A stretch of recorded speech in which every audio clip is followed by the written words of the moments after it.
Welcome back student to our all new doubt session. I guess मेरी voice आप लोगों को क्लियरली मिल पा रही होगी, सब कुछ क्लियर होगा। जल्दी से कमेंट करके बताइए इज ऑल ओके और नॉट। तो मैं कुछ मिनट वेट कर लेता हूँ, जितने जल्दी बच्चे ज्वाइन कर लें। उसके बाद हम लोग आज अपना डाउट सेशन करने जा रहे हैं। जैसा कि आप यहाँ पे टॉपिक देख पा रहे होंगे, 3 टॉपिक आज हम लोग इस डाउट सेशन में कवर करेंगे। Continuous beam, moment distribution method and columns. जैसा कि आपको मालूम है, ये तीनों ही टॉपिक हमारे काफ़ी ज़्यादा ही इंपॉर्टेंट हैं। तीनों टॉपिक से लगभग क्वेश्चन एग्जाम में पूछे जाते हैं। तो इन सारे टॉपिक्स का हम एक ओवरव्यू देखेंगे कि हम लोगों को इसमें क्या क्या पढ़ना है, क्या क्या हम लोगों ने पढ़ा है, और इसमें क्या क्या हम लोगों को इंपॉर्टेंट क्वेश्चंस है जो हमारा बन सकता है एग्जाम पॉइंट ऑफ व्यू से। ये सारा कुछ हम लोग देखेंगे। तो चलिए मैं कुछ समय वेट कर लेता हूँ, कुछ 1-2 मिनट में वेट कर लेता हूँ। लेट मी सी कितने बच्चे अभी ज्वाइन किए हैं। ओके, ठीक है, चलो अच्छा, जल्दी ज्वाइन करो। जल्दी से कमेंट करके बताओ इज ऑल ओके और नॉट। जल्दी से कमेंट करके बताओ इज ऑल ओके और नॉट। वॉइस वगैरह सब क्लियरली मिल पा रही है कि नहीं मिल पा रही है, जल्दी से कमेंट करके बताओगे।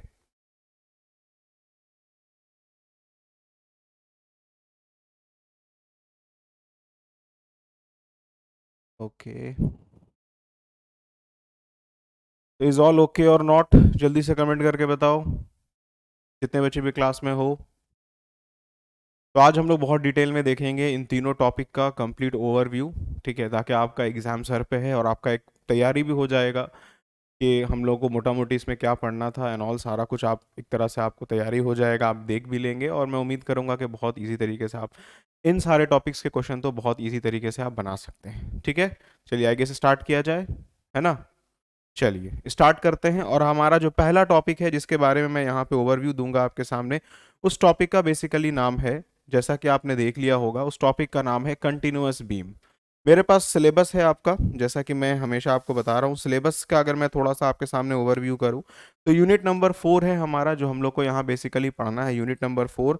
यूनिट नंबर 4 में हम लोग को पढ़ना था definition, effect of continuity, practical example, nature of moment induced due to continuity, concept of deflected shape. ये सब ऑलरेडी हम लोगों ने थ्योरी में देखा था कि हमारा कंटिन्यूअस बीम क्या होता है। कंटिन्यूअस बीम के बारे में हमने देखा था, ये वैसा टाइप ऑफ बीम है जिसमें हमारा सपोर्ट जो होगा वो 2 से ज़्यादा होगा। तो वैसे बीम को हम कहते थे कंटिन्यूअस बीम, ठीक है। उसके बाद हम लोगों ने देखा था कि किसी भी कंटिन्यूअस बीम का जब हम मोमेंट, ये बेंडिंग मोमेंट डायग्राम जब हम लोग ड्रॉ करते हैं, तो हमने देखा था एक डिफ्लेक्टेड शेप साइनोसाइडल फॉर्म में हमारा एक बेंडिंग मोमेंट डायग्राम जो है वो बन के तैयार होता है। और साथ ही साथ हम ये देख रहे होते हैं कि जो हमारा अगर कोई कंटिन्यूअस बीम है जिसका इंड अगर हमारे पास कैसा हो, सिंपली सपोर्टेड इंड हो, तो हमने देखा था कि हमारा सिंपली सपोर्टेड इंड के पास हमेशा मेरा मोमेंट क्या हो रहा है, वो जीरो होता है। और जो मेरा इंटरमीडिएट सपोर्ट होता है, वहां पे हमेशा हमारा कुछ अमाउंट का मोमेंट जो है फाइंड होके आता है। तो इस पर्टिकुलर टॉपिक के अंदर हम लोग को उसी मोमेंट को फाइंड करके निकालना होता है। उसके बाद इसमें एक आपको 4.2 4.1 में तो सिंपली डेफिनेशन वगैरह था, कोई ज्यादा उसमें था नहीं कॉम्प्लिकेशंस। 4.2 में आपको पढ़ना था एक बहुत ही इंपॉर्टेंट इक्वेशन जिसको हम कहते हैं थ्री मोमेंट इक्वेशन, या फिर अगर आप अपने सिलेबस में देखेंगे तो लिखा हुआ है क्लैपेरियंस थ्योरम, क्लैपिरॉन्स थ्योरम, ठीक है। तो ये एक बहुत ही कह सकते हैं कि हमारा एक इंपॉर्टेंट टाइप ऑफ थ्योरम है जो हम लोगों को पढ़ना था, क्लैपेरियंस थ्योरम, जिसको हम थ्री मोमेंट इक्वेशन भी बोलते हैं। जिसको हम क्या बोलते हैं, थ्री मोमेंट इक्वेशन। क्लैपेरियंस थ्योरम कहेंगे या थ्री मोमेंट इक्वेशन कहेंगे, हमारा बात बराबर है। तो अक्सर हमारा जो कंटिन्यूअस बीम में, जैसा कि आपने अभी थोड़ा देर पहले आपने इसके थ्योरी पार्ट में भी पढ़ा होगा, कि हमारा किसी भी कंटिन्यूअस बीम पे जो इंटरमीडिएट सपोर्ट होता है, वहां पे जो मोमेंट जनरेट होता है उसको हम लोग फाइंड करके निकालते हैं। अल्टीमेटली इस टॉपिक को पढ़ने का गोल ये है कि जो आपका जो भी इंटरमीडिएट सपोर्ट होगा, उस पे जब हमारा कोई फॉर एग्जांपल कोई कंटिन्यूअस बीम है, जब उसके ऊपर कोई लोड लग रहा है, जैसे अगर हमारा ये कोई मान के चलिए कंटिन्यूअस बीम है जिसमें सपोर्ट हमारा 2 से ज़्यादा है। अब इस पे मान के चलिए कोई भी हमारा लोड्स लग रहा है, तो जब हमारा लोड्स लग रहा है तो जो भी हमारे इंटरमीडिएट सपोर्ट है, वहां पे हमको मालूम है कि हमारा कुछ अमाउंट का मोमेंट जनरेट कर रहा होगा। कैसे जनरेट कर रहा होगा मोमेंट, कितना जनरेट कर रहा होगा, वो हम फाइंड करेंगे। कैसे जनरेट कर रहा है वो ऑलरेडी हम लोग इसके थ्योरी पार्ट में पढ़े हैं, कि हमारा इसका जब बेंडिंग मोमेंट डायग्राम का अगर प्रोफाइल देखते हैं तो कुछ इस टाइप साइनोसाइडल फॉर्म का हमारा जो है डायग्राम देखने को मिलेगा। और हमने ये देखा था कि जो भी मेरा इंटरमीडिएट सपोर्ट था, वहां पे कुछ अमाउंट का मोमेंट मेरा जनरेट हो रहा था। तो अब यहाँ बेसिकली ये कहता है कि भाई साहब, ये जो भी मेरा इंटरमीडिएट सपोर्ट है जहां पे जो मोमेंट जनरेट कर रहा है, तो वो मोमेंट कितना जनरेट कर रहा है वो फाइंड करके बताइए। तो इस पर्टिकुलर टॉपिक के अंदर हम लोगों ने यही पढ़ा था कि ये जो मेरा इंटरमीडिएट सपोर्ट है, उसके ऊपर जो मोमेंट जनरेट हो रहा है वो कितना जनरेट हो रहा है, उसकी क्या वैल्यू आ रही है, वो कैसे फाइंड करेंगे, वो सारा कुछ हमने इस टॉपिक के अंदर सीखा था। तो एग्जाम्पल के तौर पे अब यहाँ पे आपके दिमाग में क्वेश्चन उठ रहा होगा कि सर आखिर हमारा जो मोमेंट जो इंटरमीडिएट सपोर्ट पे आ रहा है उसको ठीक है हमको फाइंड करके तो निकालना है, बट कैसे फाइंड करके निकालना है, उसको कैसे हम लोग फाइंड करके निकालेंगे। तो उसके लिए आपने एक पढ़ा था थ्री मोमेंट इक्वेशन जिसको हम कहते हैं क्लैपेरियंस थ्योरम। बेसिकली इसका कंप्लीट डेरिवेशन है, लेकिन आपके सिलेबस में यहाँ पे देखिएगा लिखा हुआ है नो डेरिवेशन, इसलिए हमने डेरिवेशन इसका नहीं बताया है। डायरेक्टली मैंने आपको बताया है कि कैसे हम थ्री मोमेंट इक्वेशन को यूज करेंगे और अपना कोई भी क्वेश्चन को सॉल्व करेंगे, और जो भी मेरा इंटरमीडिएट सपोर्ट होगा उस पर हम मोमेंट फाइंड करके निकालेंगे। तो अगर आपसे कोई इन शॉर्ट ये पूछता है कि भाई साहब ये थ्योरम का क्या एप्लीकेशन है, what is the application of this theorem, तो आप ये कह सकते हैं कि भाई क्लैपेरियंस थ्योरम या थ्री मोमेंट इक्वेशन एक वैसा टाइप ऑफ इक्वेशन है जिसको अल्टीमेटली हम यूज कर सकते हैं और यूज करके अपना इंटरमीडिएट सपोर्ट पे मोमेंट वगैरह फाइंड करके निकाल सकते हैं। तो अब यहाँ पे हम देखेंगे कि भाई ये जो इक्वेशन है थ्री मोमेंट इक्वेशन, ये हम लोग कैसे अप्लाई करते हैं और कैसे अप्लाई करके हम मोमेंट को फाइंड करके निकालते हैं। तो अगर अप्लाई करने की अगर हम बात करें तो एक एग्जांपल के तौर पर मैं आपको लेता हूं, जैसे अगर हमारे पास कोई कंटिन्यूअस बीम है इस टाइप से, राइट ये अगर हमारे पास फॉर एग्जांपल कोई कंटिन्यूअस बीम है जिसमें हमारा सपोर्ट कितना दिया हुआ है, 4 सपोर्ट दिया हुआ है, राइट। लेट अस अज्यूम कि इन सपोर्ट पे कुछ लोड्स हमारा लग रहा है, इस टाइप से कुछ लोड्स लग रहा है। ये सपोर्ट ए है, ये सपोर्ट बी है, ये सपोर्ट सी है और ये सपोर्ट डी है। तो हमारे पास टोटल अगर आप इस फिगर में देखेंगे तो स्पैन कितना दिया हुआ है, तो 4 स्पैन हमारे पास है, एक ए बी स्पैन, दूसरा बी सी स्पैन और तीसरा सी डी स्पैन। तो हमारे पास अल्टीमेटली है 4 स्पैन। तो हमेशा याद रखना है कि जो मेरा थ्री मोमेंट इक्वेशन होता है वो एट ए टाइम जब भी अप्लाई होता है वो एट ए टाइम हमेशा 2 स्पैन पे अप्लाई होता है। मतलब कहने का है कि जो थ्री मोमेंट इक्वेशन जो आप लिखते हैं, जो आप अप्लाई करते हैं, वो एट ए टाइम 2 स्पैन पे हमेशा अप्लाई हो रहा होता है।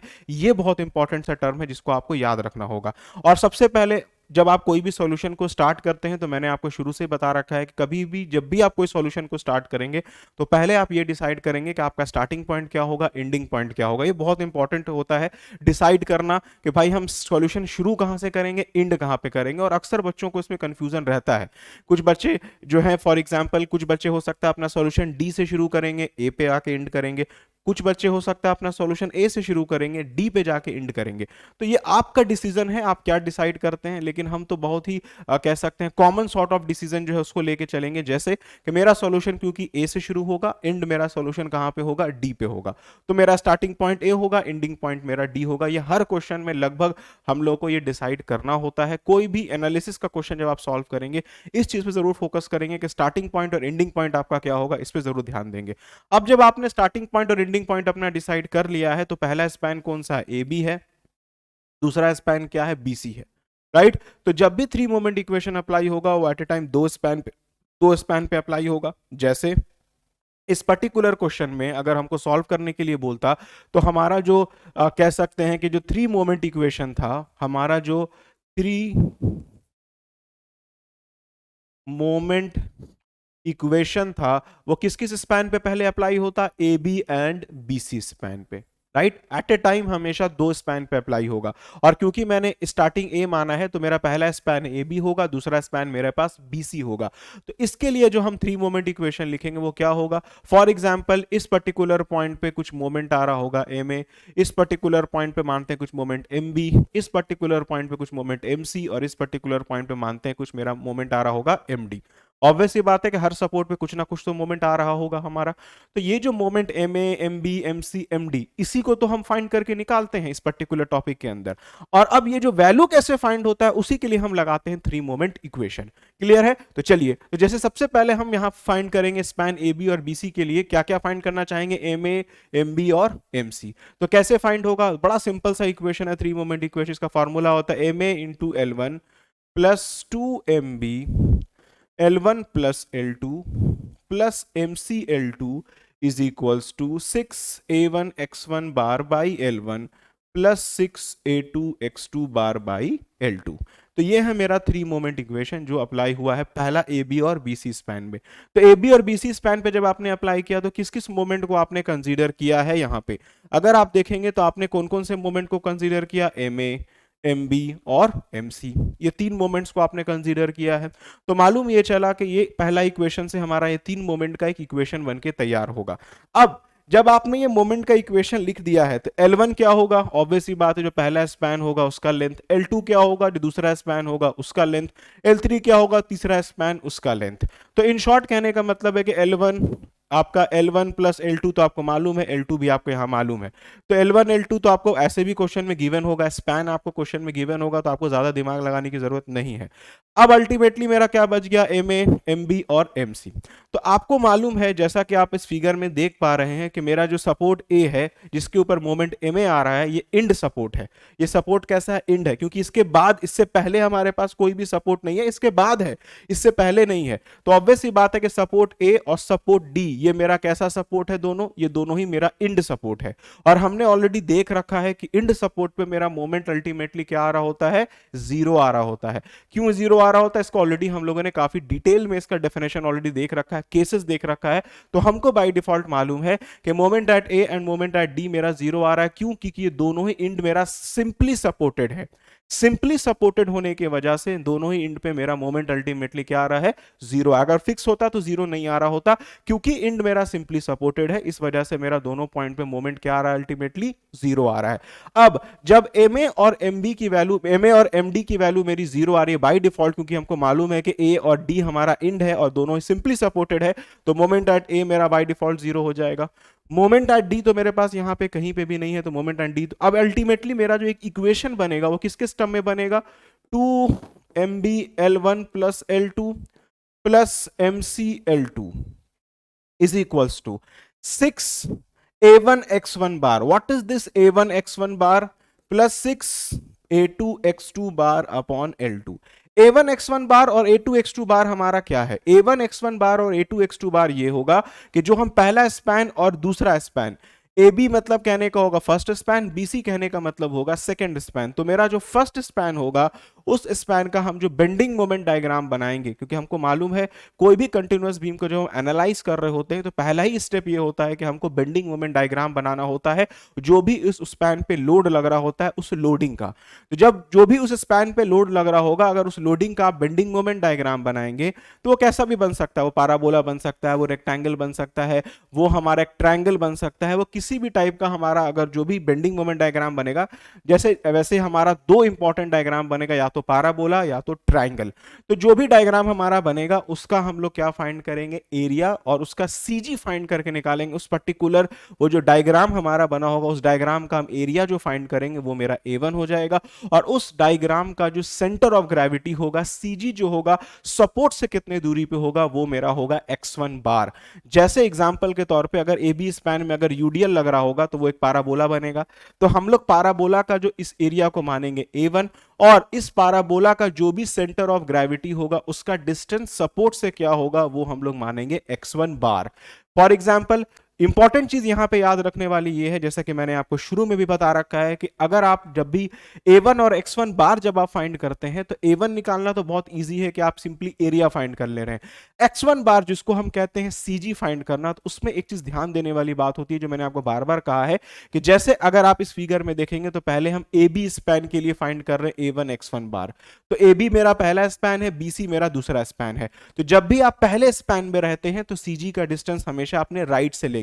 राइट से लेने का मतलब है कि अगर आप इस AB, अगर AB बॉडी, AB स्पैन अगर आप कंसीडर कर रहे हैं, इसका एरिया और इसका CG फाइंड कर रहे हैं, तो वो डिस्टेंस हमेशा CG का सपोर्ट A से फाइंड होगा। याद रखेंगे, अगर ये सपोर्ट A है, ये सपोर्ट B है पहले स्पैन का, तो हमेशा CG का डिस्टेंस जो होगा पहले स्पैन में वो सपोर्ट A से होगा। अगर हम इस टाइप से खड़े होके बोले तो डिस्टेंस हमेशा हम राइट से लेंगे CG का।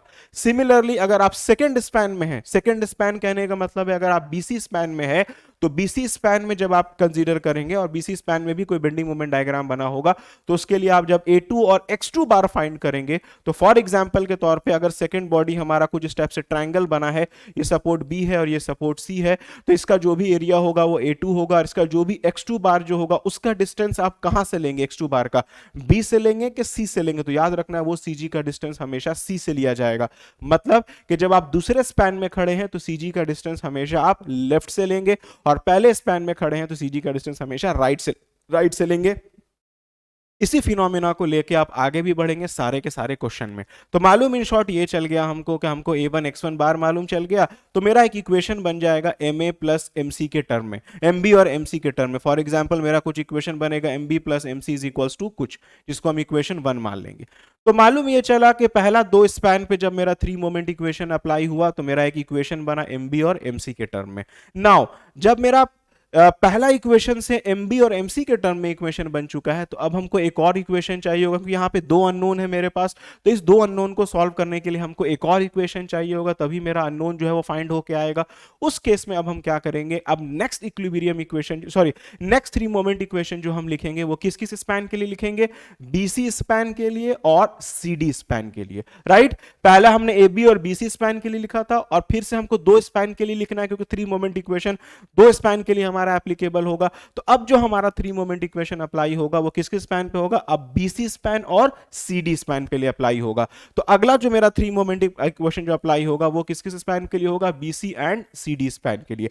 तो जब BC और CD स्पैन की जब आप बात करेंगे, तो BC और CD स्पैन के लिए मेरा 3 मोमेंट इक्वेशन जो है वो क्या लिखाएगा, बड़ा ही सिंपल है। जो लिखाएगा हमारा वो लिखाएगा हमारे पास mb into L2 plus 2 mc L2 plus L3, क्योंकि आप L1 जो है वो L2 में कन्वर्ट हो गया, ma जो है वो mb में कन्वर्ट हो गया, और mb mc में, plus md L3 is equals to 6 a2 x2 bar by L2 plus 6 a2 x3 bar upon L3। Clear है? किसी को कुछ क्वेश्चन पूछना है अभी? किसी को कुछ पूछना है क्वेश्चन तो पूछ सकता है, ठीक है।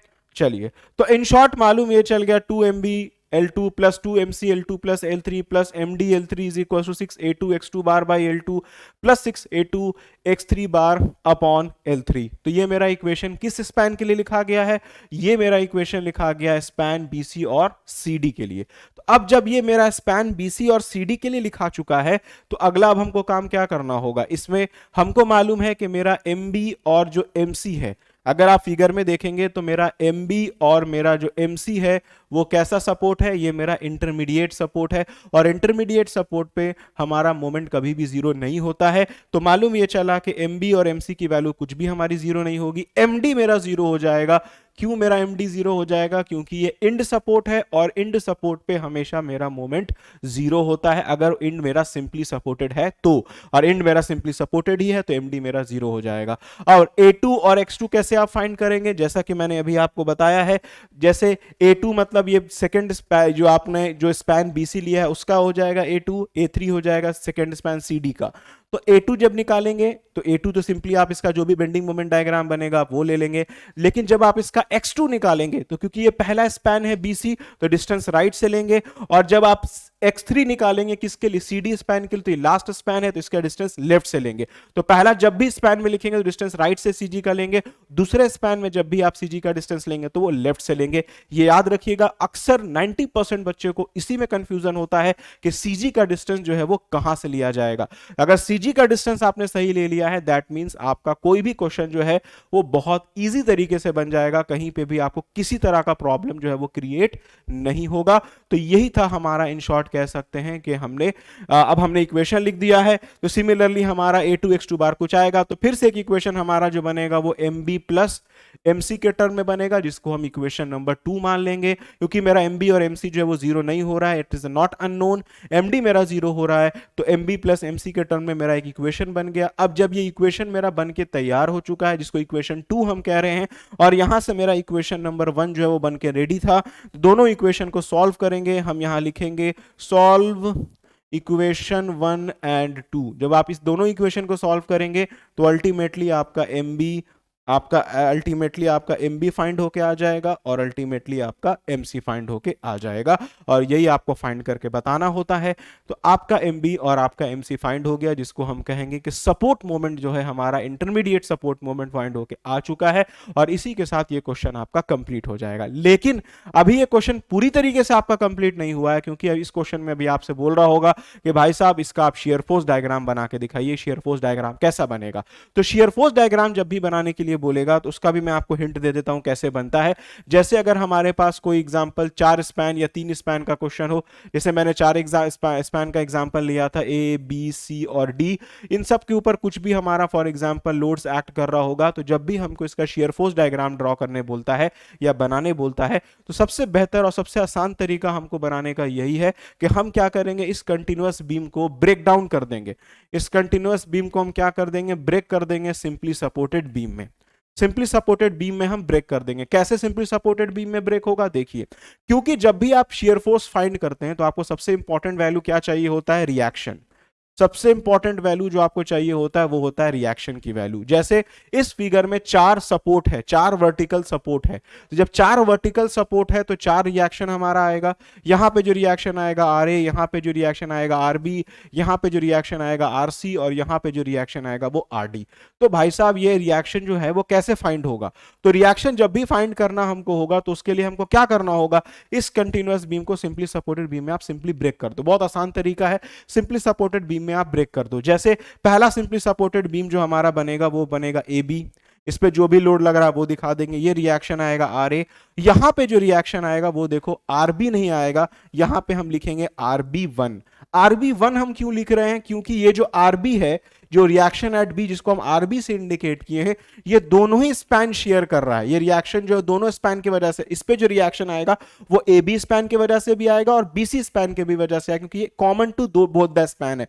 तो उस केस में हम क्या करेंगे, जब हम ए बी स्पैन के लिए जो रिएक्शन देखेंगे कितना फाइंड होकर आ रहा है, मतलब ए बी के वजह से आर बी पे कितना रिएक्शन आ रहा है, उसके लिए हम मान लेंगे आर बी वन। और जब बी सी स्पैन के लिए आप बनाएंगे, जैसे बीसी स्पैन होगा, इस पे जो भी लोड होगा तो उसको मान लेंगे RB2 और यहां पे RC1, क्योंकि ये जो सी RC जो रिएक्शन एट सी जो है, ये भी किसके वर्क, इस पे रिएक्शन जो सी पे जो रिएक्शन जो आएगा वो किसी स्पैन की वजह से आएगा, बीसी की वजह से भी और सीडी की वजह से भी। तो हम जब RC1 यहां पे लिख रहे हैं, इसका मतलब अभी सिर्फ हम रिएक्शन देख रहे हैं बीसी की वजह से कितना आया। और जब आप सीडी स्पैन के लिए ड्रॉ करेंगे, यहां पे इस टाइप से जो भी लोड होगा वो दिखा देंगे, तो ये सी और ये डी, तो यहां पे लिख देंगे RC2 और यहां लिख देंगे RD। जो सबसे सिंपल तरीका है रिएक्शन निकालने का वो मैं आपको बता रहा हूं, जिससे आपको किसी भी तरह का कोई भी कंफ्यूजन नहीं होगा एग्जाम में बनाने के लिए। और साथ ही साथ जो आपने मोमेंट फाइंड किया होगा इंटरमीडिएट सपोर्ट पे, वो भी आपको यहां पे दिखाना होगा, जो भी आपने मोमेंट फाइंड किया होगा, क्योंकि यहां पे बी और सी पे ही मोमेंट निकला होगा, तो जो भी मोमेंट आया होगा उसको आप इस टाइप से यहां पे दिखा देंगे। सिमिलरली यहां पे आप दिखा देंगे जो भी सपोर्ट पे मोमेंट आया होगा बी पे या सी पे, जो भी।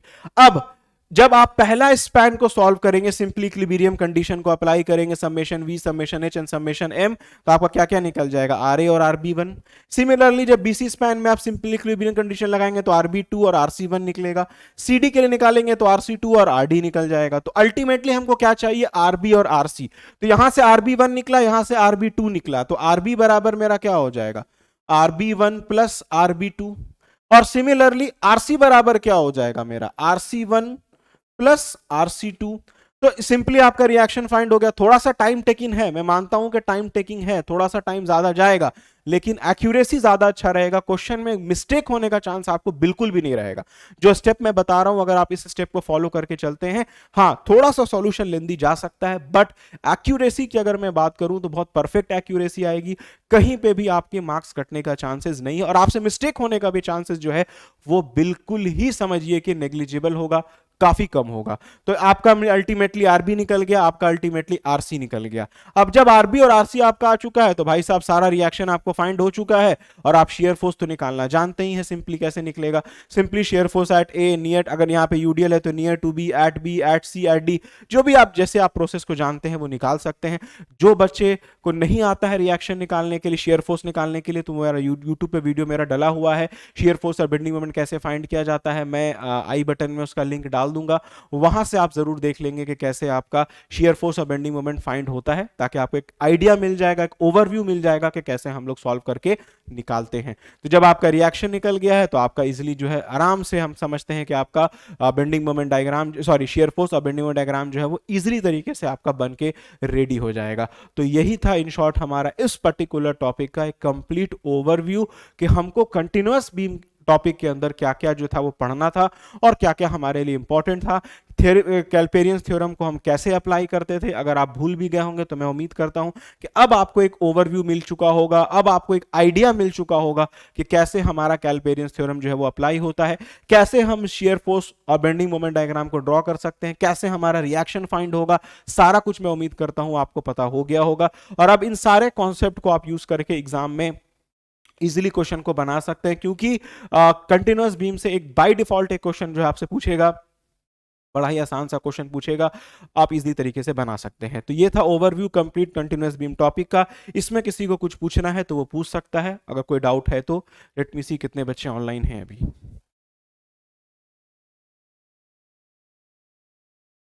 ओके ठीक है,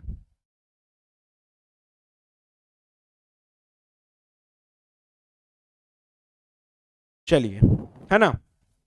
अब हम इसमें कुछ इंपॉर्टेंट क्वेश्चंस की बात करते हैं जो इस टॉपिक से हमारा एराइज हो सकता है एग्जाम पॉइंट ऑफ व्यू से। अगर आप यहाँ पे कुछ इंपॉर्टेंट क्वेश्चंस की बात करेंगे, अगर हम यहाँ पे कुछ इंपॉर्टेंट क्वेश्चंस की बात करेंगे जो कि इस पर्टिकुलर टॉपिक से हमारा एराइज हो सकता है, इंपॉर्टेंट क्वेश्चन अगर हम बात करें, तो इससे देखिए कुछ ज्यादा इंपॉर्टेंट क्वेश्चन तो हम ऐसा नहीं कहेंगे कि बहुत ज्यादा इंपॉर्टेंट, क्योंकि इसमें अल्टीमेटली एक ही न्यूमेरिकल आपसे पूछेगा जो कि आपको कंप्लीट सॉल्व करना होगा। तो इन शॉर्ट कहने का मतलब है कि इस पर्टिकुलर टॉपिक के अंदर आप कोई भी स्टैंडर्ड न्यूमेरिकल जरूर देख के जाएंगे। स्टैंडर्ड न्यूमेरिकल हमारा दो तरह का इसमें होगा। एक हमारा जब इंड सिंपली सपोर्टेड हो, है ना, जब इंड हमारा कैसा हो, सिंपली सपोर्टेड हो, और एक हमारा एंड जब हमारा एंड फिक्स हो। तो इन दोनों टाइप का केसेस को आप चाहें तो देख के जा सकते हैं। और अप टू 3 स्पैन तक, अप टू 3 स्पैन तक का केस आपके सिलेबस में दिया हुआ है। तो आप, मेरा ये कहना है इन शॉर्ट ये है कि जो केस मैंने अभी आपको यहाँ पे एग्जांपल के तौर पे बताया है, जिसका मैं अभी आपको एग्जांपल भी दे रहा था, अप टू 3 स्पैन तक का वो केस था हमारे पास, क्योंकि स्पैन ए बी था, स्पैन बी सी था, स्पैन सी डी था, तो 3 स्पैन था। तो आपके सिलेबस के हिसाब से देखा जाए तो आपको सिर्फ 3 ही स्पैन तक का केस जो है वो पढ़ना है। और साथ ही साथ आपको जो केसेस पढ़ना है आपके सिलेबस के बेसिस पे, आपको तीनों ही स्पैन पे जो मोमेंट ऑफ इनर्शिया होगा सेक्शन का वो भी सेम होगा। तो सिंपल सा कह सकते हैं कि आपको बिल्कुल केस पढ़ना है। मैं आपसे बस सजेस्ट ये करूंगा, कोई भी एक स्टैंडर्ड बुक से, मैं ये नहीं कहूंगा कि आप कोई भी मतलब आप कोई आलतू फालतू बुक को देख लें, मैं बस ये कहना चाहूंगा कि आप कोई भी स्टैंडर्ड बुक को रेफर करें। और स्टैंडर्ड बुक को रेफर करने के बाद आप उसमें से क्या कर सकते हैं, कोई इंपॉर्टेंट क्वेश्चंस को सॉल्व करें। मैक्सिमम मैं कहता हूं कि 2 से 3 क्वेश्चन भी अगर आप स्टेप बाय स्टेप सॉल्व कर रहे हैं, कंप्लीट रिएक्शन वगैरह सब निकाल के एसएफडी वगैरह बना लेंगे, तो हम नहीं समझते हैं कहीं पे भी आपको किसी भी तरह का डाउट आएगा एग्जाम में, बहुत सिंपली आपका सॉल्व हो जाएगा। और बहुत इजीली आप चाहें तो आप स्कोर भी कर लेंगे। तो मेरा ये कहना है कि इसमें कुछ इंपॉर्टेंट थ्योरेटिकल पार्ट से तो कुछ इसमें ऐसे इंपॉर्टेंट है नहीं, सिंपली इसमें न्यूमेरिकल पार्ट है। तो मैंने आपको बता दिया है कि आप लगभग कोशिश कीजिए कि 2 न्यूमेरिकल सिंपली सपोर्टेड का, और लगभग कोशिश कीजिएगा कि 2 न्यूमेरिकल फिक्स बीम का हम सॉल्व करें। टोटल ज्यादा नहीं, टोटल 4 न्यूमेरिकल आपको इस टॉपिक के अंदर सॉल्व करना होगा, और कोशिश करेंगे अप टू 3 स्पैन तक का क्वेश्चन को सॉल्व करें, कंप्लीट स्टेप को सॉल्व करें। और लोडिंग पे जरूर ध्यान दीजिएगा कि जब लोडिंग का केस लीजिएगा तो आप कोशिश ये कीजिएगा कि मिक्स लोडिंग का केस आपको देखने को मिले। मिक्स लोडिंग का केस कहने का मतलब है कि आपको जो क्वेश्चन मिले उसमें जो बीम्स आपको देखने को मिले, उसमें आपको यूडीएल भी लग रहा हो, पॉइंट लोड भी लग रहा हो, एसेंट्रिक पॉइंट लोड हो, कंसंट्रेटेड पॉइंट लोड हो, इस टाइप का कोई केस आप जरूर सॉल्व करेंगे। तब जाके ही आपका जो कंप्लीट बेस है वो तैयार होगा और आप बहुत इजी तरीके से स्कोर जो है वो कर पाएंगे। क्लियर है ये चीज? तो मैं उम्मीद कर रहा हूं कि बहुत हद तक मैंने आपको एक ओवरव्यू दे दिया होगा इस पर्टिकुलर टॉपिक के अंदर। और अब इस टॉपिक के अंदर और कुछ ऐसा बताने को नहीं है, कंटिन्यूअस बीम के अंदर और कुछ बताने को नहीं है। अब हम स्विच करते हैं अपने बिल्कुल नेक्स्ट टॉपिक की तरफ, जो कि है मेरा मोमेंट डिस्ट्रीब्यूशन मेथड। तो तब तक अगर किसी को कुछ पूछना है तो वो पूछ सकता है। मैं कुछ 2-4 सेकंड में, 1-2 मिनट आपको टाइम दे रहा हूं। 1-2 मिनट के अंदर आपको जो पूछना है आप एक बार अपना क्वेश्चन को ओवरव्यू करके हमसे आप पूछ सकते।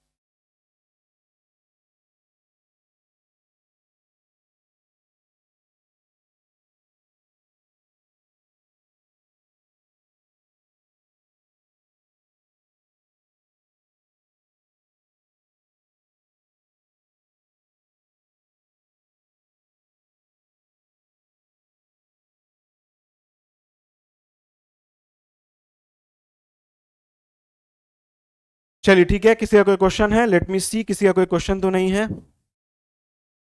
किसी का कोई क्वेश्चन? ओके, चलिए, नहीं किसी को कोई डाउट ऐसा नहीं है इस टॉपिक के अंदर, क्योंकि बड़ा सिंपल सा टॉपिक है। मैं नहीं समझता हूँ कि इसमें कोई ऐसा बहुत बड़ा डाउट होगा बच्चों को, क्योंकि बड़ा ही सिंपल सा टॉपिक है। चलिए अब स्विच करते हैं नेक्स्ट टॉपिक की तरफ। जो नेक्स्ट टॉपिक है हमारा दैट इज यूनिट नंबर 5, और वो टॉपिक है एमडीएम। एमडीएम का मतलब होता है moment distribution method, one of the most easiest topic and one of the most important topic, आप ऐसे भी बोल सकते हैं।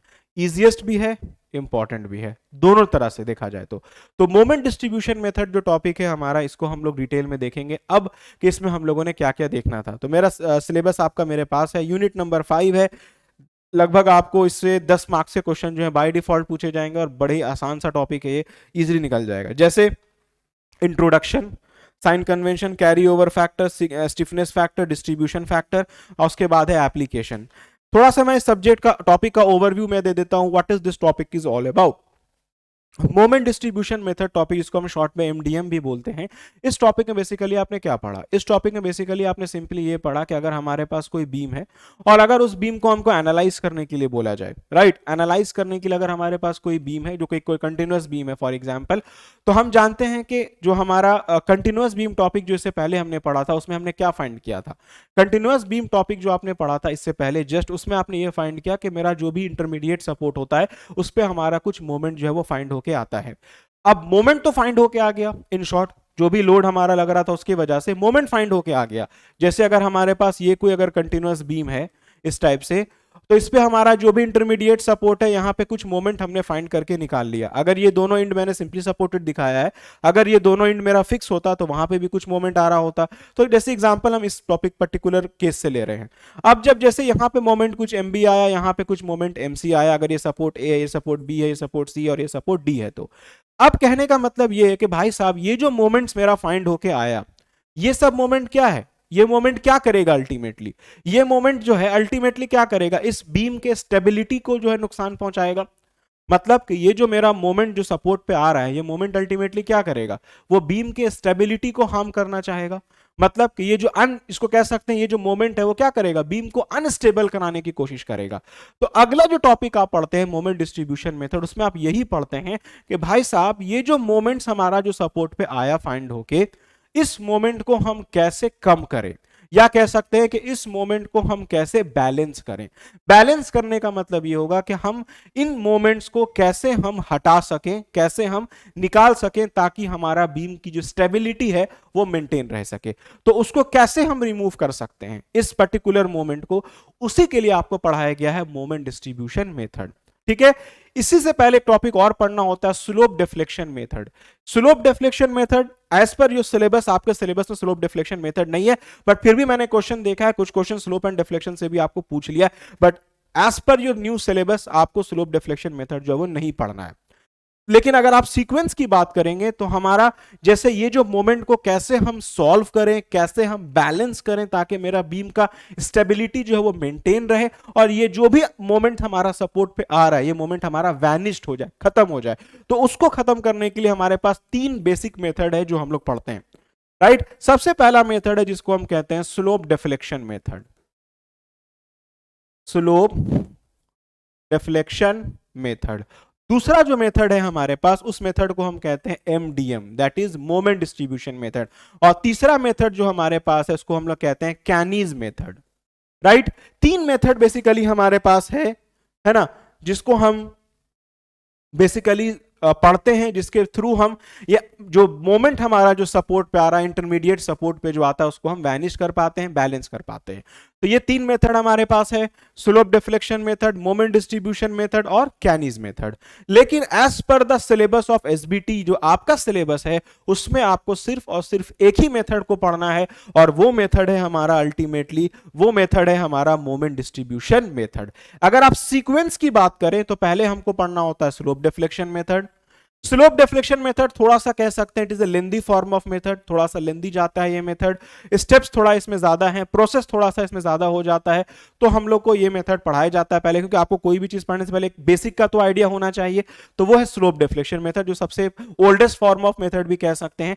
अब ऑब्वियस सी बात है, जब किसी मेथड में थोड़ा सा ड्रॉबैक आना शुरू हो जाता है, थोड़ा सा प्रॉब्लम आना शुरू हो जाता है, तो हम लोग नए मेथड की तरफ स्विच करते हैं। तो वो मेरा आया मोमेंट डिस्ट्रीब्यूशन मेथड, जो सेकेंड मेथड है। जो हम लोग अल्टीमेटली हमारे सिलेबस में है। फिर moment distribution method is a simplest form of method compare to slope deflection method. अब जब स्लोप डिफ्लेक्शन मेथड से मैंने कंपेयर किया तो मोमेंट डिस्ट्रीब्यूशन मेथड मेरा सिंपलेस्ट फॉर्म ऑफ मेथड लगा, लेकिन इस मेथड में भी कुछ सर्टेन ड्रॉबैक्स आए, कुछ प्रॉब्लम्स क्रिएट होने लग गए। तो फिर हमारा जो नया मेथड टाइप ऑफ मेथड आया जो अभी है वो हमारा है कैनीज मेथड। कैनीज मेथड आपके सिलेबस में नहीं है, लेकिन जब आप बीटेक वगैरह करने जाएंगे फ्यूचर में तो वहां पे आपको, जब आप बीटेक करेंगे तो वहां पे कैनीज मेथड भी आपको बेसिकली पढ़ने को देखने को मिलेगा। तो इन शॉर्ट ये 3 मेथड्स है जिससे हम लोग किसी भी अनबैलेंस मोमेंट को बैलेंस कर सकते हैं और जो हमारा बीम है उसको स्टेबल कराने की कोशिश कर सकते हैं। तो हमारे सिलेबस में सिर्फ और सिर्फ पढ़ना है एमडीएम। एमडीएम जो था it was first propose by professor Hardy. एक प्रोफेसर थे जिन्होंने इसको प्रपोज किया, तो उनका नाम था प्रोफेसर हार्डी। 1930s के टाइम में ये मेथड उन्होंने प्रपोज किया था। One of the oldest type of method है जिसके थ्रू आप किसी भी अनबैलेंस मोमेंट को, किसी भी बीम में जो भी अनबैलेंस मोमेंट है उसको आप बैलेंस कर सकते हैं और बहुत ही इजीली अपने बीम को स्टेबल बना सकते हैं। तो मोमेंट डिस्ट्रीब्यूशन मेथड में हम लोग पढ़ने के लिए तो बेसिक हो गया what is moment distribution method is all about. अब मोमेंट डिस्ट्रीब्यूशन मेथड को पढ़ने के लिए कुछ कुछ टर्मिनोलॉजीज है जो हमको जानना जरूरी होता है। कुछ कुछ इंपॉर्टेंट टर्मिनोलॉजी है, कुछ कुछ इंपॉर्टेंट कह सकते हैं हमारे पास क्या है, इंपॉर्टेंट टर्मिनोलॉजी है। स्पेलिंग देख लीजिएगा टर्मिनोलॉजी का। कुछ कुछ इंपॉर्टेंट टर्मिनोलॉजी कहेंगे या कुछ कह सकते हैं डेफिनेशंस है जो हम लोग को पढ़ना होता है, जिसमें सबसे पहला डेफिनेशन होता है कैरी ओवर मोमेंट। सबसे पहला होता है carry over moment. Carry over moment, carry over moment हम लोगों ने पढ़ा था। इसके बाद आता है कैरी ओवर फैक्टर, फिर आता है स्टिफनेस फैक्टर, डिस्ट्रीब्यूशन फैक्टर। तो 4 कह सकते हैं कि इंपॉर्टेंट डेफिनेशन है इस टॉपिक के अंदर, जो अक्सर डेफिनेशन आपको एग्जाम में लिखने भी आता है, पूछ भी लेता है, वाइवा में भी पूछ लेता है आपसे। 4 इंपॉर्टेंट फैक्टर, इसमें पहला फैक्टर है carry over moment. Carry over moment के बारे में हमने पढ़ा था कि अगर हमारे पास इस टाइप से कोई प्रॉप कैंटिलीवर बीम है जिसका one and fix other and simply supported अगर हम रखते हैं, और अगर हमारा ये सिंपली सपोर्टेड एंड अगर इस पे हम कोई मोमेंट अप्लाई करते हैं फॉर एग्जांपल m अमाउंट का, और अगर हम इस पर्टिकुलर इंड को का रोटेशन अगर हम अलाउ कर देते हैं, इस टाइप से अगर रोटेशन इसका हम अलाउ करते हैं, तो बोलता क्या है कि अगर आपने सिंपली सपोर्टेड इंड के पास कोई मोमेंट अप्लाई किया है और अगर उस इंड का रोटेशन आपने परमिटेड कर रखा है, तो जो मेरा फार इंड है, जैसे मेरा फार इंड इस केस में क्या है, बी है, ये इंड ए है अगर, तो मेरा फार इंड बी है और वो इंड मेरा कैसा है, फिक्स है, तो बोलता है कि जो मेरा फार इंड है वहां पे बाय डिफॉल्ट एक मोमेंट जो है वो जनरेट हो जाएगा, जो मोमेंट आपने यहां पे अप्लाई किया होगा उसके वजह से, और उसी मोमेंट जिसको हम एम डैश बोलेंगे, इसी मोमेंट को हम कहते हैं कैरी ओवर मोमेंट, राइट। तो what is carry over moment? Carry over moment basically बोलते हैं कि अगर हमारे पास कोई बीम है जिसका वन इंड अगर हमने सिंपली सपोर्टेड रखा, अदर इंड अगर हमने फार इंड फिक्स कर दिया है, और अगर हम सिंपली सपोर्टेड इंड के पास कोई मोमेंट अप्लाई करते हैं इन सच दैट कि उस पर्टिकुलर इंड का रोटेशन अगर हमारे पास परमिटेड वगैरह है, फिक्सिंग द फार इंड, तो हमारा जो फार इंड होगा वहां पे बाय डिफॉल्ट एक मोमेंट जो है वो अपने आप बीम जो है जनरेट कर लेगा because of this applied moment. तो उसी मोमेंट, जो मोमेंट मेरा जनरेट हुआ जिसको हम एम डैश कहेंगे, वही मोमेंट है मेरा कैरी ओवर मोमेंट। अगला टर्म हम लोग को इसमें पढ़ना होता है carry over factor. Carry over factor, carry over factor इसको हम COF भी कहते हैं शॉर्ट में। तो कैरी ओवर फैक्टर बेसिकली अक्सर एग्जाम में आता भी है लिखने के लिए, वाइवा में भी आपसे पूछता है। कैरी ओवर फैक्टर बेसिकली कहते हैं, ये बेसिकली हमको defined as the ratio of कितना मोमेंट जनरेट हुआ डिवाइडेड बाय कितना मोमेंट हमने अप्लाई किया था, इसी के रेशियो को हम कहते हैं कैरी ओवर फैक्टर। जैसे इस पर्टिकुलर मोमेंट पे एम डैश जो है मोमेंट जनरेट हुआ डिवाइडेड बाय एम जो मोमेंट हमने अप्लाई किया था, इसी रेशियो को हम कहते हैं कैरी ओवर फैक्टर। अब इसके बाद अगला टर्म हम लोग को इसी में पढ़ना होता है, वो होता है स्टिफनेस। अगला टर्म हम लोग को पढ़ना होता है जिसको हम कहते हैं स्टिफनेस। स्टिफनेस का बेसिक मतलब होता है it is basically related to the rigidity of any beam या एनी स्ट्रक्चर। कोई स्ट्रक्चर हमारा कितना ज्यादा रिजिड है, कितना ज्यादा स्ट्रॉन्ग है, वो उसके कंप्लीटली स्टिफनेस पे डिपेंड करता है। तो अगर स्टिफनेस का हम सिंपल टर्म अगर डिफाइन करने की कोशिश करें, it is basically defined as the rigidity of any member any structure. तो रिजिडिटी से मतलब होता है, तो यहां पे हम कैसे डिफाइन कर रहे होते हैं स्टिफनेस को, तो यहां पे बेसिकली हम स्टिफनेस को डिफाइन कर रहे होते हैं। Stiffness basically defined as moment required to create a unit rotation. कितना मोमेंट हमने अप्लाई किया किसी मेंबर पे इन सच दैट कि उस पर्टिकुलर पॉइंट पे यूनिट रोटेशन हमारा क्रिएट हो जाए, तो उसी को हम कहते हैं स्टिफनेस। और स्टिफनेस को हम K से इंडिकेट करते हैं, और K बराबर हमारा होता है M/θ। थीटा, मतलब कितना मोमेंट आपने अप्लाई किया डिवाइडेड बाय जो यूनिट रोटेशन हो गया, 1 रेडियन का रोटेशन हुआ, उसी रेशियो को हम कहते हैं स्टिफनेस। बट प्रैक्टिकली स्टिफनेस का मतलब होता है it is related to the rigidity of any structure और एनी मेंबर। तो ये था मेरा स्टिफनेस। अल्टीमेटली इसके बाद लास्ट टर्म जो हमको पढ़ना है जिसको हम कहते हैं डी डॉट एफ, जिसको हम कहते हैं डिस्ट्रीब्यूशन फैक्टर। डिस्ट्रीब्यूशन फैक्टर मेरा अल्टीमेटली क्या है? डिस्ट्रीब्यूशन फैक्टर हमारा बेसिकली ये बोलता है कि भाई साहब अगर आप अनबैलेंस मोमेंट को जो बैलेंस करेंगे, सिंपल हम समझा रहे हैं कि डिस्ट्रीब्यूशन फैक्टर क्या होता है, जो आप अनबैलेंस मोमेंट को जो आप बैलेंस करेंगे तो कितना बैलेंस करेंगे। एग्जांपल के तौर पे जैसे अगर हमारे पास कोई इस टाइप से कोई ज्वाइंट है इस टाइप से, और ये कॉमन ज्वाइंट है ओ, ये ज्वाइंट ए, ये मेंबर सपोर्ट ए, ये बी और ये सी और ये डी, ठीक है। इस ओ ज्वाइंट पे मान के चलिए एक मोमेंट अप्लाई हुआ एम, ठीक है। तो इन शॉर्ट कहने का मतलब ये है कि इस मोमेंट को हम क्या करेंगे? बैलेंस करना चाहेंगे। तो जब बैलेंस करना चाहेंगे तो इस मोमेंट को कुछ हम सपोर्ट ए की तरफ भेजेंगे, कुछ सपोर्ट बी की तरफ, या कुछ स्पैन ओ ए की तरफ, स्पैन ओ बी की तरफ, ठीक है, और कुछ स्पैन ओसी की तरफ, और कुछ हम स्पैन सीडी की तरफ जो है उसको डिस्ट्रीब्यूट करेंगे, तभी ये मेरा जो मोमेंट है वो बैलेंस होगा। तो यहां पे क्वेश्चन ये उठता है कि आखिर ये जो मोमेंट एम को जो आप डिस्ट्रीब्यूट करेंगे डिफरेंट डिफरेंट स्पैन पे, वो कितने अमाउंट से डिस्ट्रीब्यूट करेंगे, राइट? कितने अमाउंट से आप डिस्ट्रीब्यूट करेंगे वो हमारा होता है। तो वो जो अमाउंट है, जिस अमाउंट से हम मोमेंट को डिस्ट्रीब्यूट करेंगे डिफरेंट डिफरेंट स्पैन पे, वो है हमारा डिस्ट्रीब्यूशन फैक्टर। कि भाई साहब इस मोमेंट एम को कितना हम ओ ए की तरफ डिस्ट्रीब्यूट करें, कितना हम ओबी की तरफ डिस्ट्रीब्यूट करें, कितना ओसी की तरफ डिस्ट्रीब्यूट करें, और कितना ओडी की तरफ डिस्ट्रीब्यूट करें, ये हमको कैसे पता चलेगा? वो हमको डिस्ट्रीब्यूशन फैक्टर से पता चलेगा कि हमारा ओए स्पैन का क्या डिस्ट्रीब्यूशन फैक्टर निकला है उस पे। तो जो भी उसका डिस्ट्रीब्यूशन फैक्टर निकला होगा उसको इस मोमेंट से मल्टीप्लाई कर देंगे तो मालूम चल जाएगा वो उतना अमाउंट का उधर ट्रांसफर होगा। फॉर एग्जांपल जैसे इस पर्टिकुलर एम पॉइंट पे जो मेरा ओ पॉइंट पे जो मोमेंट आ रहा है वो 10 किलो न्यूटन मीटर का आ रहा है। अब इस 10 किलो न्यूटन मोमेंट को हमको बैलेंस करना है, तो इसको हम कुछ ओए की तरफ सेंड करेंगे, कुछ 10 किलो न्यूटन मोमेंट को कुछ ओबी की तरफ भेजेंगे। तो आपके दिमाग में क्वेश्चन उठ सकता है सर ओए की तरफ कितना भेजें, ओबी की तरफ कितना भेजें, ओसी की तरफ कितना भेजें, ओडी की तरफ कितना भेजें। इस 10 किलो न्यूटन मीटर को हम कितना कितना भेजें? 2.5 भेजें, 2.5 किलो न्यूटन उधर, 2.5 किलो न्यूटन इधर, 2.5 किलो न्यूटन उधर, या 2.5 किलो न्यूटन इधर। ये कैसे डिसाइड होगा कि 2.5 भेजे कि 1 भेजें कि 2 भेजें? ये डिसाइड होगा डिस्ट्रीब्यूशन फैक्टर से कि उस पर्टिकुलर मेंबर, जिस पर्टिकुलर मेंबर की तरफ हमको सेंड करना है मोमेंट को बैलेंस करना है, उस पर्टिकुलर मेंबर का डिस्ट्रीब्यूशन फैक्टर क्या होगा। तो उसी के बेसिस पे हम जो है पता कर पाएंगे कितना मोमेंट हमारा जो वो डिस्ट्रीब्यूट होगा, वही है मेरा डिस्ट्रीब्यूशन फैक्टर। तो इन शॉर्ट ये था हमारा कुछ थ्योरी पार्ट जो हम लोग को इस टॉपिक के अंदर पढ़ना होता है।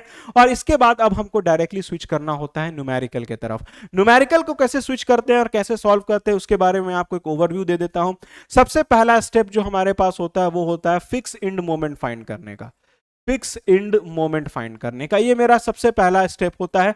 कोई भी हम लोग जो क्वेश्चन मोमेंट डिस्ट्रीब्यूशन मेथड का बनाते हैं तो पहला ही स्टेप ये होता है कि आप फिक्स एंड मोमेंट फाइंड करके निकालिए। उसके बाद जो सेकंड स्टेप होता है वो हमारा होता है ड्रॉ डिस्ट्रीब्यूशन। हम लोग जो सेकंड स्टेप जो करते हैं उसमें हम लोग करते हैं ड्रॉ डिस्ट्रीब्यूशन फैक्ट या डिस्ट्रीब्यूशन टेबल, ऐसा नहीं लिखेंगे यहां पे। स्टेप 2 में हम लिखते हैं टू फाइंड डीएफ, मतलब डिस्ट्रीब्यूशन फैक्टर। डिस्ट्रीब्यूशन फैक्टर निकालने के लिए एक हम टेबल बनाते हैं बड़ा सा, जिसमें सबसे पहले हम यहां पे लिखते हैं कि मेरा ज्वाइंट क्या है, जो मेरा कॉमन ज्वाइंट, उससे निकलने वाले मेंबर्स हमारे पास क्या क्या हैं, उसके बाद हमारा उस पर्टिकुलर मेंबर का स्टिफनेस क्या है, उसके बाद हमारा रिजल्टेंट स्टिफनेस क्या है, और उसके बाद हमारा डिस्ट्रीब्यूशन फैक्टर क्या है। तो ये एक टेबल हम लोग सिंपली ड्रॉ करते हैं, जिस टेबल को हम बेस बना के अपना डिस्ट्रीब्यूशन फैक्टर हर मेंबर का फाइंड करके निकालते हैं। जब आपका ये डिस्ट्रीब्यूशन फैक्टर फाइंड हो जाता है तो इसके बाद तीसरे स्टेप में अब हम यहां लिखते हैं ड्रॉ डिस्ट्रीब्यूशन टेबल, क्योंकि हमको अल्टीमेटली इस मोमेंट को डिस्ट्रीब्यूट करना है। तो डिस्ट्रीब्यूट करने के लिए हमको एक टेबल तो चाहिए होगा ना, एक फॉर्मेट चाहिए होगा जिसके बेसिस पे हम डिस्ट्रीब्यूट करेंगे। तो डिस्ट्रीब्यूट करने के लिए जो हम टेबल बनाते हैं सबसे पहले उसमें जो जो पॉइंट्स होता है, वो जो जो सपोर्ट्स होता है या ज्वाइंट्स होता है उसके बारे में हम लिखते हैं सपोर्ट। जैसे for example joint A, joint B और ज्वाइंट सी, मेरे पास 3 ही ज्वाइंट है। जो कॉमन ज्वाइंट बी है वहां से एक लाइन हम ड्रॉ करते हैं। उसके बाद इस पर्टिकुलर ज्वाइंट का बी ए की तरफ और बी सी की तरफ जो डिस्ट्रीब्यूशन फैक्टर निकलेगा वो लिखेंगे। फॉर एग्जाम्पल 0.5 और 0.5 निकला वो लिखेंगे। उसके बाद हमारा जो भी फिक्स इंड मोमेंट आएगा वो हम लोग लिखते थे, और उसके बाद फिर हमारा स्टेप जो है वो प्रोसेस तैयार होता था, बनता था आगे, जिसमें सबसे पहले हम बी ज्वाइंट पे अनबैलेंस मोमेंट फाइंड करते थे। अनबैलेंस मोमेंट को फाइंड करने के बाद फिर उसको बैलेंस करने के लिए हम लोग बीए स्पैन और बीसी स्पैन पे डिस्ट्रीब्यूट करते थे, और बनाने का डिफरेंट डिफरेंट प्रोसेस होता था कि हमारा जो इंड है वो सिंपली सपोर्टेड है, अगर इंड हमारा फिक्स होता था तो कैरी ओवर फैक्टर हम करते थे, और अगर हमारा इंड सिंपली सपोर्टेड होता तो कैरी ओवर फैक्टर हम नहीं कर रहे होते थे। तो इसका पूरा एक प्रोसेस है जो मैं उम्मीद करता हूं कि अगर आपने वीडियो को अच्छे से व्यू किया होगा तो बहुत ही डिटेल में मैंने बाइफरकेट करके बताया है कब किस केस में हमको क्या करना है, कैसे करना है, सारा कुछ। तो एक बार भी अगर आप वीडियो को ओवरव्यू कर लेंगे तो आपको बहुत अच्छे तरीके से, मैं उम्मीद करता हूं कि आपको चीजें जो है वो क्लियर हो जाएंगी। तो ये था कंप्लीट इस टॉपिक के बारे में, that is complete overview moment distribution method के बारे में। और साथ ही साथ इसमें याद रखिएगा दो तरह का केसेस हम लोगों ने देखा था, एक हमारा सिंपली कंटिन्यूअस बीम का केस था, और एक हमने पोर्टल फ्रेम का भी केस इसमें देखा था, राइट। एक सिंपली सपोर्टेड बीम का, और हमने साथ ही साथ इसमें हम लोगों ने पोर्टल फ्रेम का भी केस जो है वो सॉल्व किया था। इस टाइप से अगर हमारे पास कोई पोर्टल फ्रेम है और उस पर कोई भी हमारा लोड लग रहा है तो उसका पोर्टल फ्रेम में, जैसा कि मैंने आपको बताया था, दो तरह का एनालिसिस करना था, एक स्वाय एनालिसिस और एक होता है नॉन स्वाय एनालिसिस। तो हम लोग के केसेस के लिए नॉन स्वाय एनालिसिस ही हम लोग को पढ़ना था, स्वाय एनालिसिस हम लोगों को नहीं पढ़ना था। तो जब आप बीटेक वगैरह में जाएंगे तो वहां पे आपको नॉन स्वाय एनालिसिस के साथ साथ स्वाय एनालिसिस भी पढ़ना होगा, जो कि काफी एक इंपॉर्टेंट पार्ट है, हम लोग कह सकते हैं, इस एमडीएम टॉपिक का। तो ये था कंप्लीट एक overview moment distribution method topic से रिलेटेड। अब इसमें हम थोड़ा सा बात करते हैं कुछ इंपॉर्टेंट क्वेश्चन से रिलेटेड, कि इस पर्टिकुलर टॉपिक में क्या क्या इंपॉर्टेंट क्वेश्चंस हैं जो हमारे बनते हैं। सबसे पहला जो इंपॉर्टेंट क्वेश्चंस है, अगर मैं इंपॉर्टेंट क्वेश्चंस की बात करूं, ठीक है, अगर मैं यहां पे सिंपली इंपॉर्टेंट क्वेश्चंस की अगर मैं बात करूं तो सबसे पहला इंपॉर्टेंट क्वेश्चन है इसका डेफिनेशंस। जो आपको डेफिनेशंस देखने को मिलेगा, जैसे मैंने आपको बताया, carry over factor, stiffness factor, distribution factor, carry over moment, ये सब डेफिनेशन को एक बार आप जरूर देख के जाएंगे क्या होता है। जैसे मैंने अभी यहाँ पे डिफाइन भी आपको कर दिया है, आप इसका एक बार अच्छे से ओवरव्यू भी करके जाएंगे। Important definitions, what is carry over factor, what is carry over moment, what is stiffness and all. साथ ही साथ डिस्ट्रीब्यूशन फैक्टर कैसे हम फाइंड करते हैं और स्टिफनेस की वैल्यू क्या लेते हैं, ये सब जरूर देख के जाइएगा। जैसे हम लोग जानते हैं कि हमारा अगर जो स्टिफनेस बात नहीं करेगा फाइंड करने के लिए, तो अगर हमारा वन एंड सिंपली सपोर्टेड होता है, अदर एंड अगर हमारे पास फिक्स होता है या कंटिन्यूअस होता है, तो स्टिफनेस हम 4EI/L लेते हैं।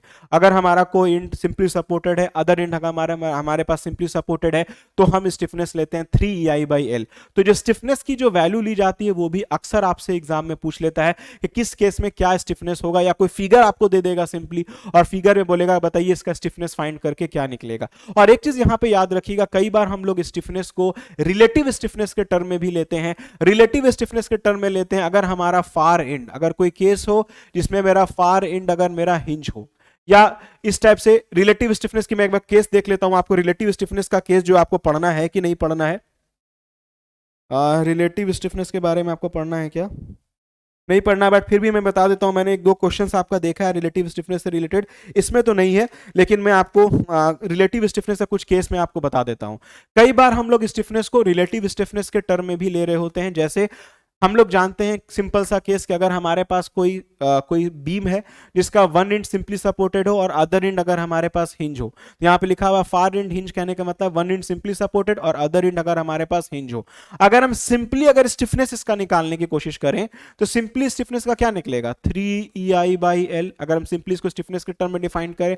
और अगर इसी का रिलेटिव स्टिफनेस के टर्म में आप डिफाइन करेंगे तो वो मेरे पास हो जाएगा 3I/4L। याद रखिएगा 3I/4L हमारा हो जाएगा अगर हम रिलेटिव स्टिफनेस के टर्म, तो कई बार वर्ड वहां पे रिलेटिव स्टिफनेस यूज कर देता है, तो याद रखिएगा अगर हमको रिलेटिव स्टिफनेस के टर्म में बोल रहा है और अगर हमारा कोई बीम है जिसका वन एंड सिंपली सपोर्टेड हो, अदर एंड भी सिंपली सपोर्टेड हो, जिसको हम हिंज भी कहेंगे, तो मेरा स्टिफनेस होगा 3/4I/L। अगर हमारा कोई सेकंड केस, अगर हमारा कोई बीम हो जिसका other and fix simply supported हो और अनदर एंड हमारा फिक्स हो, फिक्स एंड हो, तो उस केस में हम जानते हैं कि अगर हमको सिंपली अगर स्टिफनेस बोलेगा तो मेरा आएगा 4EI/L, और अगर रिलेटिव स्टिफनेस पूछेगा तो वो आ जाएगा I/L। तो याद रखना है ये हमारा सिंपली स्टिफनेस के टर्म में और ये वैल्यू हमारा रिलेटिव स्टिफनेस के टर्म में है। तो एग्जाम में कई बार ऑब्जेक्टिव वगैरह में इस टाइप का क्वेश्चन रहता है, स्टिफनेस ना वर्ड यूज करके वहां पे रिलेटिव स्टिफनेस वर्ड यूज कर देता है, तो आप इस टाइप से इन दोनों वैल्यू को लिख सकते हैं। अगर फार एंड हिंज होगा तो 3I/4L, और अगर हमारा फार एंड फिक्स होगा तो आई बाई एल, और इसमें कुछ है नहीं, ठीक है, और तो कुछ है नहीं इसमें, मैं समझता हूं। तो ये था इन शॉर्ट हमारा एक ओवरव्यू इस टॉपिक के रिलेटेड में। तो इंपॉर्टेंट क्वेश्चन की अगर आप बात करें तो ये सब कुछ इंपॉर्टेंट क्वेश्चन है, और साथ ही साथ फिर एज इट इज, क्योंकि ये न्यूमेरिकल पार्ट है तो इसमें भी आपको कुछ न्यूमेरिकल देख के जाने होंगे। न्यूमेरिकल आपको इसमें भी देख के जाने होंगे। मैं ज्यादा न्यूमेरिकल तो नहीं कहूंगा, बस 4 न्यूमेरिकल भी 4 डिफरेंट केसेस का अगर आप सॉल्व कर रहे हैं, जैसे 2 न्यूमेरिकल आप फिक्स इंड का अगर आप सॉल्व कर लें, और 2 न्यूमेरिकल अगर आप सिंपली सपोर्टेड इंड का सॉल्व कर लें, सिंपली सपोर्टेड इंड का, एसएस इंड का, तो आपका लगभग सारा टाइप ऑफ क्वेश्चन जो है बन जाएगा। मतलब 2 न्यूमेरिकल जिसमें इंड हमारा फिक्स हो, इंड ए और इंड लास्ट, स्टार्टिंग और एंडिंग इंड दोनों फिक्स हो, उसका एक केस सॉल्व कर लीजिए, और एक केस सॉल्व कर लीजिए जिसमें आपका दोनों ही इंड कैसा हो, सिंपली सपोर्टेड हो, या कह सकते हैं कि दोनों इंड सिंपली सपोर्टेड हो, और साथ ही साथ एक केस और आप सॉल्व कर लीजिए जिसमें वन इंड सिंपली सपोर्टेड हो, अदर इंड हमारा फिक्स हो। तो आपका लगभग सारा टाइप का केसेस जो है वो सॉल्व हो जाएगा। अगर आपने वीडियो ध्यान से देखा होगा तो मैंने लगभग हर टाइप का क्वेश्चन आपको करा दिया है, लगभग हर टाइप का क्वेश्चन हम लोगों ने करा रखा है। मैं नहीं समझता हूं कि आपको इसमें किसी तरह का बहुत ज्यादा दिक्कत आएगा या फिर डाउट आएगा इस टाइप के क्वेश्चंस को सॉल्व करने में। तो ये था कंप्लीट ओवरव्यू। मैं आपको कुछ टाइम देता हूं, जब तक आपसे मैं ये रिक्वेस्ट करूंगा आप देखिए और मुझे बताइए, तब तक मैं देख ले रहा हूं कुछ और हमारा कुछ इंपॉर्टेंट तो नहीं रह गया है इसमें बताने को। ठीक है, जल्दी से आप पहले एक ओवरव्यू लेके हमको बताइए।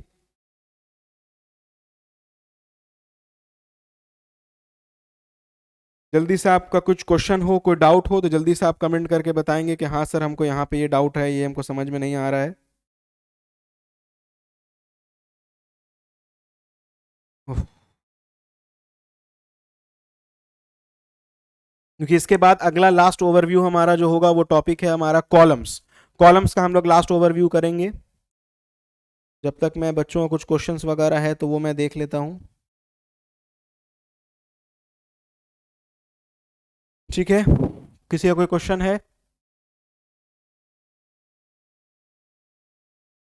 इन टॉपिक से रिलेटेड, किसी को कुछ पूछना है तो वो पूछ सकता है। अगर किसी को कोई डाउट लग रहा है, किसी को कुछ पूछना है तो वो पूछ सकता है। कुछ ऐसा क्वेश्चन है किसी के पास इस टॉपिक से रिलेटेड? आई गेस नहीं है। चलो ठीक है, किसी को कुछ नहीं है, चलिए आगे बढ़ते हैं। अब आते हैं अपने बिल्कुल लास्ट टॉपिक की तरफ, जो टॉपिक का नाम है कॉलम्स। कॉलम्स लास्ट यूनिट है, यूनिट नंबर 6। बड़ा ही सिंपल सा यूनिट है, इससे लगभग क्वेश्चन फिक्स है कि आपसे एक पूछेगा ही पूछेगा। तो इस टॉपिक में पहले मैंने क्या क्या पढ़ा था वो मैं आपको एक ओवरव्यू दे देता हूं, उसके बाद आपको चीजें खुद ब खुद समझ में आ जाएंगी। कॉलम टॉपिक में बेसिकली आपने पढ़ा था सबसे पहले व्हाट इज कॉलम, कॉलम क्या होता है। और ये सबसे इंपॉर्टेंट इस टॉपिक में आपने पढ़ा था जो व्हाट इज कॉलम। कॉलम का डेफिनेशन तो आप जानते हैं, व्हाट इज कॉलम, कॉलम एक तरह कंप्रेशन मेंबर है जिसपे हमारा लोड जो होगा वो एक्सियल लोड ऐड करता है, इसकी वजह से अपना वो जो शेप है वो क्या करता है, वो रिड्यूस कर रहा होता है, या उसमें कह सकते हैं कंप्रेशन का केस क्रिएट हो रहा होता है, वो मेरा कॉलम है, राइट। उसके बाद आपने पढ़ा था इसमें एक टर्म जिसको हम लोग कहते हैं टाइप्स ऑफ कॉलम। जो दो तरह का कॉलम्स हमने पढ़ा था, एक शॉर्ट कॉलम और एक लॉन्ग कॉलम हमारे पास होता है। उसके बाद हमने कुछ कुछ टर्म पढ़ा था, slenderness ratio, radius of gyration, ये सब हमने पढ़ा था जो आप already design of steel structure में भी पढ़े हैं, और यहाँ पे भी बहुत डिटेल में हमने पढ़ा था what is slenderness ratio and what is radius of gyration, ये सारा कुछ। सिलेंडरनेस रेशियो के बारे में आपने पढ़ा था, it is defined at is ratio of it is defined as it is the ratio of effective length of the column to the least radius of gyration, ये आपने पढ़ा है। रेडियस ऑफ गायरेशन के बारे में पढ़ा है कि बहुत इंपॉर्टेंट प्रॉपर्टी है जो हमको किसी भी सेक्शन, जो लोड जब उस पर लगेगा तो वो किस टाइप से बकल करेगा ना, और उसके बिहेवियर के बारे में हमको बता रहा होता है, ये सारा कुछ आपने देखा था।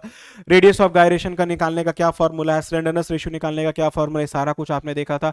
और सबसे इंपॉर्टेंट आपने देखा था टाइप्स ऑफ कॉलम के बेसिस पे, जो दो तरह का मेरे पास कॉलम है, एक शॉर्ट कॉलम और एक है मेरा लॉन्ग कॉलम। जानते हैं दो तरह का हमारे पास कॉलम होता है, एक होता है शॉर्ट और एक हमारे पास होता है लॉन्ग। तो आप जानते हैं डिफाइन कैसे करते हैं शॉर्ट और लॉन्ग कॉलम को, on the basis of slenderness ratio, lambda के बेसिस पे।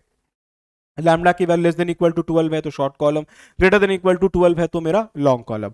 ये हम लोग डिफाइन किए थे शॉर्ट और लॉन्ग कॉलम को। उसके बाद सबसे इंपॉर्टेंट हमने पढ़ा था फेलियर ऑफ कॉलम के बारे में। इसी में पढ़ा था हमने फेलियर ऑफ कॉलम के बारे में। जैसा कि आपको मालूम है फेलियर ऑफ कॉलम की अगर हम बात करें तो हम जानते हैं दो इंपॉर्टेंट टाइप ऑफ फेलियर किसी भी कॉलम में देखने को मिलता है। एक हमारा होता है क्रशिंग फेलियर, एक हमारा होता है क्रशिंग फेलियर, और एक हमारा होता है बकलिंग फेलियर। एक होता है क्रशिंग फेलियर और एक होता है हमारा बकलिंग फेलियर। जैसा कि आपको मालूम है कि अगर हमारा कोई भी कॉलम शॉर्ट होता है तो उसमें हमारा फेलियर कैसा होता है, क्रशिंग फेलियर, और अगर हमारे पास कोई भी कॉलम लॉन्ग होता है तो हमारा फेलियर कैसा होता है, बकलिंग फेलियर होता है। ये आप ऑलरेडी बहुत डिटेल में देख चुके हैं कि हमारा कोई भी कॉलम अगर शॉर्ट होगा तो उसमें जो फेलियर होगा वो क्रशिंग की वजह से होगा, और कोई भी कॉलम अगर हमारा लार्ज होगा तो उसमें फेलियर बकलिंग की वजह से होगा। तो ये आपने पढ़ा था इस टॉपिक में फेलियर के बारे में, क्योंकि अक्सर एग्जाम में ये भी लिखने आता है, write down the different type of failure in a column. So there are two major failures in any column, एक होता है क्रशिंग फेलियर, एक होता है बकलिंग फेलियर। उसके बारे में आप डिफाइन कर सकते हैं एग्जाम्पल के तौर पर, एग्जाम्पल दे के भी। इसके बाद फिर आपने इसी टॉपिक के अंदर आगे जो है प्रोसीड किया था, और उसके बाद आपने पढ़ा था दो इंपॉर्टेंट थ्योरीज जिसके ऊपर हमारा कंप्लीट ये टॉपिक जो है वो बेस कर रहा था। जैसे इस टॉपिक के अंदर आपने फर्दर पढ़ा था दो इंपॉर्टेंट थ्योरीज के बारे में, दो इंपॉर्टेंट थ्योरीज है जो आपने पढ़ा था इस टॉपिक के अंदर। मतलब ये थ्योरी पढ़ने का पर्पस क्या था, ये थ्योरी पढ़ने का अल्टीमेटली पर्पस ये था कि अगर हमारे पास कोई शॉर्ट या लॉन्ग कॉलम है और उसको अगर हमको एनालाइज करना हो, ठीक है, एनालाइज करना हो कि हमारा कोई भी शॉर्ट या लॉन्ग कॉलम है तो उसको एनालाइज हम कैसे करेंगे। तो एनालाइज करने के लिए देयर आर सर्टेन थ्योरीज जो हमको चाहिए होगा, क्योंकि बिना उन थ्योरीज को जाने हुए हम कोई भी कॉलम को एनालाइज नहीं कर सकते हैं। तो उसी कॉलम को एनालाइज करने के लिए किसी भी, या कह सकते हैं किसी भी टाइप ऑफ कॉलम को एनालाइज करने के लिए वो कुछ थ्योरीज चाहिए होता है। तो वो दो इंपॉर्टेंट थ्योरीज है जो हमने यहां पे पढ़ा था। एक थ्योरी था जिसको हम लोग कहते हैं क्या, एलर्स थ्योरी, और एक हमारे पास थ्योरी था जिसको हम कहते थे रैंकाइन्स थ्योरी। एलर्स थ्योरी और एक था मेरा रैंकाइन्स थ्योरी। तो इस पर्टिकुलर टॉपिक के अंदर आप कह सकते हैं जो कंप्लीट जो पढ़ना होता है, जो कह सकते हैं जो इंपॉर्टेंट पार्ट है, वो इसी दोनों थ्योरीज का है, एक एलर्स थ्योरी का और एक है मेरा रैंकाइन्स थ्योरी का, क्योंकि ये दोनों ही थ्योरी जो है काफी इंपॉर्टेंट रोल प्ले करता है इस पर्टिकुलर टॉपिक के अंदर।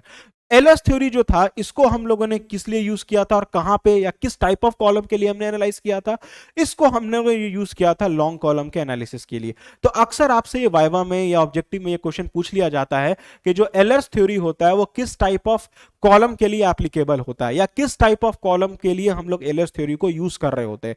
तो आपका जवाब ये हो सकता है या होगा ये चीज कि Euler's theory is used for analysing any long column. मैंने बार बार आपको कहा है ऑब्जेक्टिव का भी ये बहुत इंपॉर्टेंट क्वेश्चन है, इंटरव्यू का ये बहुत इंपॉर्टेंट क्वेश्चन है कि एलर्स थ्योरी को आप किस टाइप ऑफ कॉलम को एनालाइज करने के लिए यूज करते हैं। तो याद रखेंगे Euler's theory is always used to analyse any long column. और आप एनालाइज करते क्या है, यहां पे बार बार हम एक वर्ड यूज कर रहे हैं एनालाइज।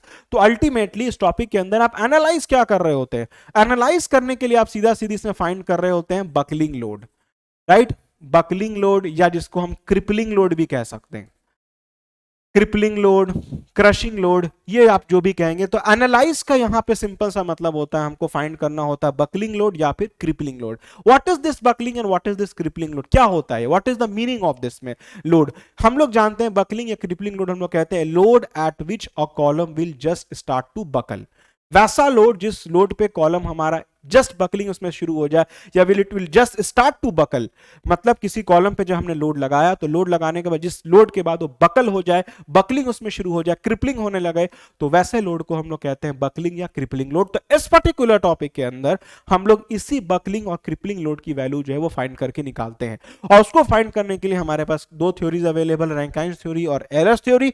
हम लोग बेसिकली यहाँ पे पहला लॉन्ग कॉलम को जब एनालाइज करते हैं तो उसके लिए हम लोग यूज करते हैं एलर्स थ्योरी को, और एलर्स थ्योरी को यूज करके अल्टीमेटली हम अपना बकलिंग और क्रिपलिंग लोड जो है फाइंड करके निकालते हैं, एक चीज।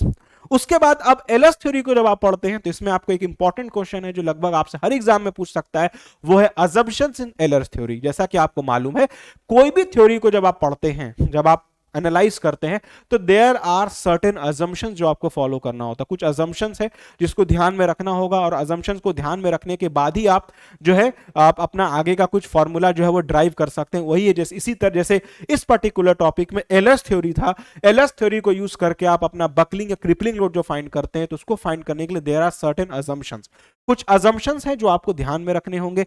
बिना उन अजम्पशंस को ध्यान में रखे हुए आप कभी भी एलर्स, आप कभी भी buckling load, crippling load by using Euler's theory आप फाइंड करके नहीं निकाल सकते। तो याद रखेंगे कि एग्जाम में जो 5 अजम्पशंस हम लोगों ने देखा था वो अजम्पशन आपसे हमेशा एग्जाम में लिखने के लिए आएगा, उसको आप जरूर पढ़ के जाएंगे इस पर्टिकुलर टॉपिक के अंदर। जो अजम्पशंस हमारे पास 5 या 6 अजम्पशन जो होते हैं, column should be perfectly straight before loading, उसके बाद हमारा कॉलम का क्रॉस सेक्शन बिल्कुल यूनिफॉर्म होना चाहिए, होमोजीनियस होना चाहिए, यंग्स मॉडुलस ऑफ इलास्टिसिटी जो है वो सेम होगी, हुक्सट्रॉ वैलिड होना चाहिए।